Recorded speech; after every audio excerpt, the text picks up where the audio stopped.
We were stuck in the Yucatan Channel for what, 2 days, just trying to get across the fast flowing current. There's no way in the world we'd ever do that in 5 knots of breeze behind us. We need something more chunkier. So anyway, that's the state of affairs. It's a bit miserable. God knows what I'm going to do. It's going to be a major expense, I think. We'll see how it goes.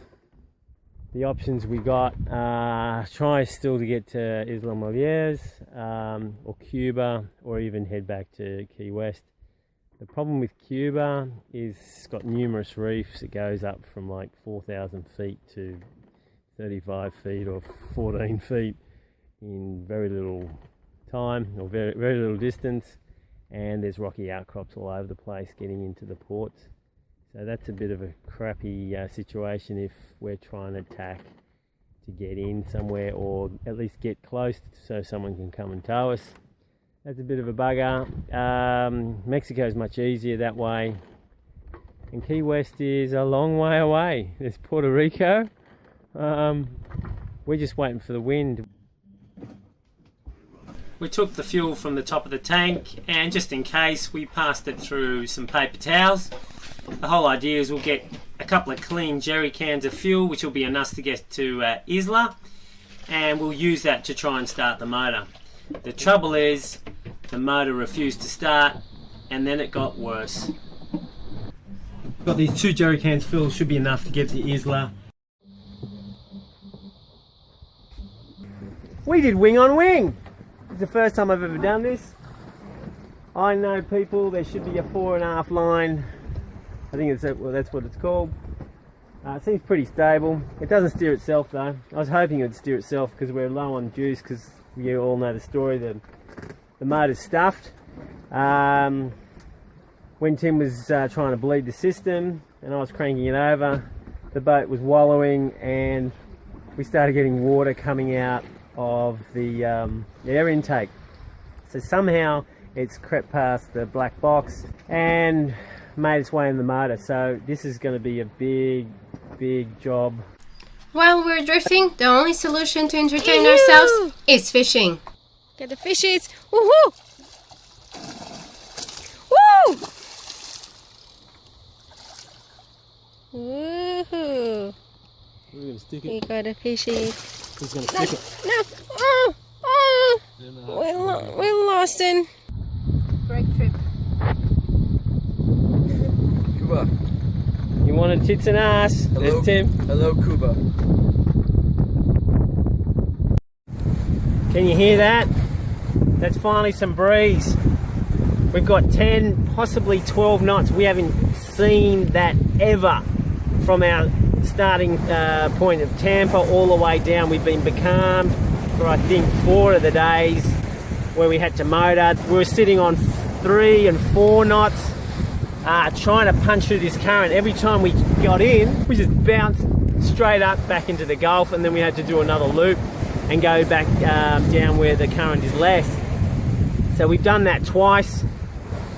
We had 3 and 4 knots today of breeze, and we just made it to the start of the channel where the current is the strongest, and then we just got this breeze. We poled out the jib, we've got all the main up. We're trying to use this 10 knots of breeze because we need to get in, because if we don't get in, we're going to go back up, we'll get dragged back up into the Gulf, and then I guess we got to go to Cuba. And this is an American flag vessel, and Trump's made it very difficult. We're not supposed to go there. So if we go there and then we leave Cuba, they can jump on board the boat and confiscate the boat. So he's hoping that we can get into Isla Mulheres. It's still about 32 mile away. Please Neptune, do us a favour. G'day people, sorry for the interlude, but I was just doing the editing, as you can see. And there's a big chunk of storyline missing. It's because we didn't film it, and the reason why we didn't film it is because we were in panic stations. It was in the middle of the night. We had some breeze, and we had just managed to cross the bulk of the current. It was still strong. It was probably about 3.5 knots, and we were about 20 miles to the northeast of Isla. Now what happened was there was a section, I was looking at the contours, and there's a section where there was a gradual slope going up, and that's where I was aiming. I just had this sense that that was going to be the easier way to punch out of the current. Just north of there, though, there was this steep drop off, and I just regarded that. I thought that was bad juju. I wanted to keep away from that section. So, and that was just north. So I had to, this one chance to go up. Now, I was on one tack, I was doing tiny little circles, and on the other tack, and believe it or not, I was on one tack doing tiny little circles, and the wind was at 180.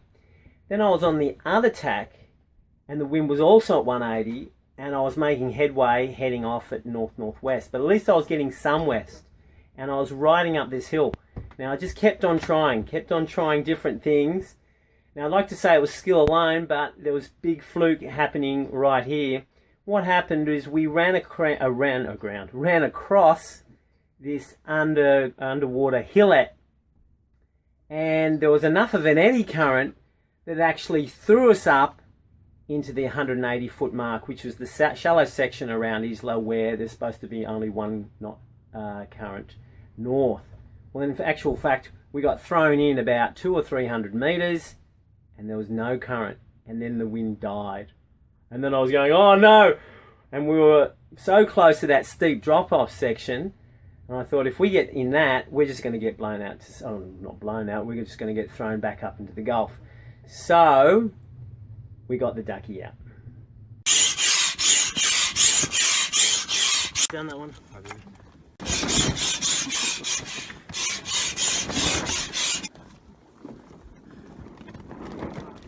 Alright, you go.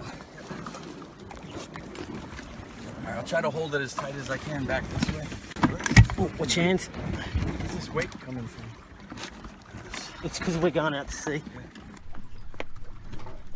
Yep, we were going out to sea, alright. A land breeze set in.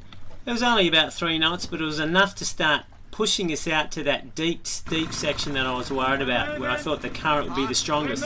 If you notice Tim's bouncing around like a fart in a pickle bottle, that's because we were getting close to the boundary between the shallow and the deep. So we had to move fast. And guess what? This motor was really unreliable. 1 knot! That's the fastest we've gone for the last 4 hours. We've been doing 0.2 of a knot, trying to get up this friggin' gradient.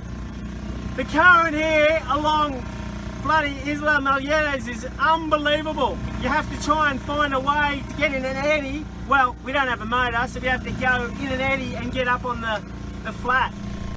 How sick does that motor sound? It ended up breaking down 4 times and all filming stopped.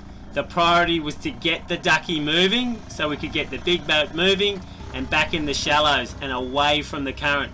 Hopefully in the morning some fishermen might pass us and we get a tow in. Where are the lights? As you can see, the cowling's off.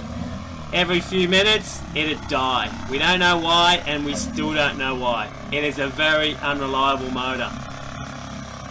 As you can see, there's our 2 tracks, one getting dragged back out to sea and the new one coming back in.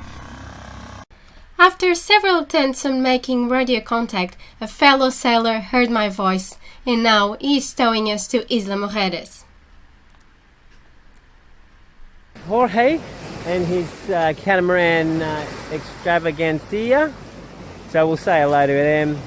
He goes, the first thing he goes, hey, don't I know you from a sailing channel? There you go, I've been recognised twice, people. I'm very popular. Soon people will get out of the way in supermarket queues and I'll start getting free stuff. Yeah, probably not. Anyway, we're just thankful we're not going into the Gulf of Mexico again. So, Tim, what do you think of sailing into freedom? Now, be honest. I've heard him cussing. Peter just gave me a cold beer. That makes up for everything. No, it doesn't. Tim's had, I wouldn't say the time of his life, but he's certainly put a few things in perspective. Yeah. Go on, have a go. It'll be funny. Peter is going to go through this boat and get it tight in the next couple weeks. Yeah. Because now he knows what it needs. Good on you, Tim. Tim's being very nice. Everything needs to be revamped. But I am surprised about that motor. Margarida, what do you think of Jorge and his tow to Isla Mulheres? Jorge is the man because I tried to contact other boats. I gave them our coordinates. And what about the island? You tried to contact the island too? As soon as they heard where we were, they stopped replying to me. And thankfully, Extravaganza, that's the name where Jorge, name of the boat, is. He replied and he said he would pick us up with pleasure. And now here we are being towed by Jorge and his team. Good on you, Jorge. I'd like to shake your hand. We're just visiting Jorge on his boat. We're going over for drinks. Yeah. And this is the man of the moment. He's our saviour. When everyone else ignored us, they thought we were in the current and they went, bugger that, they're out in the Gulf of Mexico. Jorge heard... Will you tell us what happened? Well, I was sleeping right here, and then I started listening to this voice in the radio, just asking for help, and nobody was answering. So I just started, paying more attention. And after about half an hour, really nobody was answering. That's all right. We don't need help. And then, I asked for the position. And she told me the position. We were just an hour south of you, so I said I wouldn't like to be in that position and be ignored. So I just went and... Well, that was wonderful, because if he wasn't there, we'd still be there. In fact, no, we wouldn't. We'd have drifted back out into the current, and we'd be in the Gulf of Mexico for another 3 or 4 days. Yeah, I was worried about this 4-knot current going northwards, and you were going south. Yeah. So good on ya. Thank you very much. Let's have a look